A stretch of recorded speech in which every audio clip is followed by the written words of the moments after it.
नमस्ते, आपका स्वागत है आपके अपने चैनल हिंदू सिंधी किचन में। आज हम बनाएंगे सर्दियों की सौगात जिसे हम माजून कहते हैं। ये असांजी अधु किलो डूंगी आ, पाव शुआरा आहिनि। हे असांजा शुआरा असां कटिंग करे रखिया आहिनि, इनखे सुकायो आ। हीअ असांजी डूंगी आ, मार्केट में मिलंदी आ। तव्हां ॾिसो असां इनखे सुकायो आहे। हाणे असां इनखे कुटींदासीं, यानी कि असां इनजो पाउडर कंदासीं। कहिड़े नमूने असां इनजो कयूं था मां तव्हांखे ॾेखारियां थी। माजून ठाहिण लाइ असांजो हे ड्राई फ्रूट आहे। पाव बादामियूं आहिनि, पाव पिस्ता आहिनि, असां कटिंग करे चुका आहियूं। पाव मगज़ आहे। हे असांजी डूंगी, असां हिनखे कुटे करे असां पाउडर करे चुका आहियूं। हिन में असां शुआरा विधा हुयासीं, शुआरनि खे बि असां पाउडर करे चुका आहियूं। तव्हांखे शुआरा पसंदि न हुजनि त स्किप बि करे सघो था। हाणे असां हिनखे ड्राई फ्रूट खे बि कुटींदासीं। बादामियूं असां इनखे ॾॾरियो कुटियो आहे। घणो तव्हां सन्हो न कयो, पाउडर न कयो, असां ॾॾरियो कुटियो। पिस्तनि खे असां कटिंग करे छॾियो हुयोसीं, मगज़ खे बि असां हल्को हल्को असांखे माजून ठाहिण लाइ छा छा खपे मां तव्हांखे ॿुधाईंदसि। हे आहे माओ, 2 किला माओ, पाव पिस्ता, पाव मगज़, पाव बादामी असां कुटे छॾी आहे, हीअं ॾेखारी हुयमि मां तव्हांखे। ऐं हे असांजो डूंगी, 2 किलो डूंगी, ऐं हिन में शुआरा बि असां विधा आहिनि। ऐं खंड 3 पा खंड। इहो असांजो 2 किलनि जो सॼो असांजी हे शयूं जेके असां माजून ठाहिण में असांखे खपंदियूं। असां हिननि सभिनी शयुनि खे मिक्स करे छॾींदासीं। सॼो हे ड्राई फ्रूट असां हिनखे मिक्स कंदासीं। ऐं असां हिन पिस्तनि खे, पाव पिस्ता हुया, असां हीअं कटिंग कया आहिनि ऐं इन्हनि खे असां गार्निश करण जे लाइ इन मां कुझु असां बचाया आहिनि। हे असांजो कप आहे। असां इहो 1.5 कप पाणी हिन में विधो आहे। असांजो पाणी बॉयल थी चुको आहे। असां 3 पाव असांजी जेका खंड हुई 2 किलनि ते असां उहा हिन में विझंदासीं चाश ठाहिण लाइ।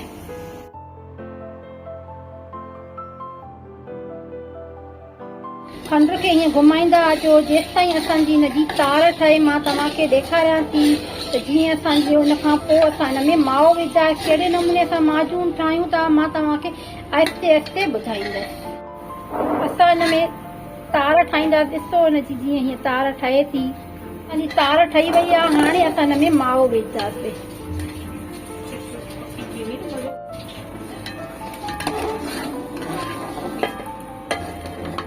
हिन में असां इहो माओ विझूं था।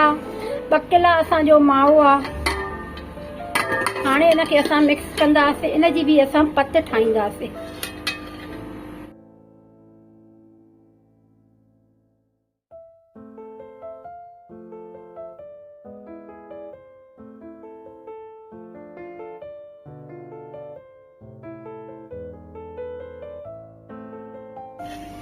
ॾिसो असांजो हे माओ आहे, असांजो ॾिसो था असां हिनजी असां पत पचाईंदासीं, न त असांजो माजून ख़राब थी वेंदो, कचो थी पवंदो। इन जे करे असां हिनजी बि पत पचाई। जीअं असां खंड जी पत पचाईसीं तीअं हिन माए जी बि असां पत पचाईंदा। ॾिसो असां माओ ॻरी चुको आहे, मगर असांजी पत अञा ताईं असांजी न पची आहे।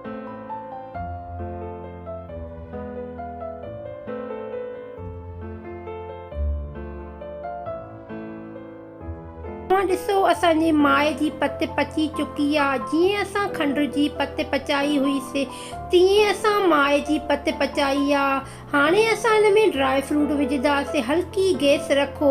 माए जी पत पचाइण वक़्तु बि हल्की गैस रखो। असां हिन में इलायची बि विधी हुई, मिक्स करे चुका हुयासीं। उन्हनि जो बि असां पाउडर ठाहियो हुयोसीं। इन्हनि खे असां मिक्स कंदासीं ड्राई फ्रूट खे, जीअं चङी तरह सां असांजो मिक्स थी वञे।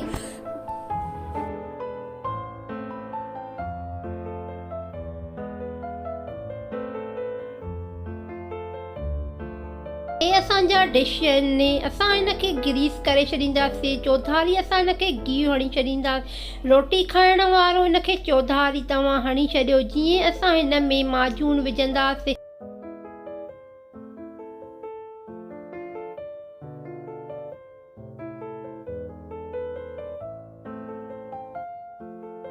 तव्हां ॾिठो असां हिन में माजून डिशनि में विझी चुका आहियूं। डिशनि में असां माजून विझी चुका आहियूं। इन जे मथां असां घी हयोसीं रोटी खाइण वारो। हाणे असां जेके पिस्ता कटे रखिया असां उहे हिन में पिस्ता विझंदासीं, यानी कि असां हिन जी गार्निश कंदासीं। मथां असां माजून जी ॾिसो कहिड़े नमूने असां गार्निश कयूं था। इनखे असां हल्को हल्को हथु हणंदासीं जीअं इन में अंदरि मिक्स थी।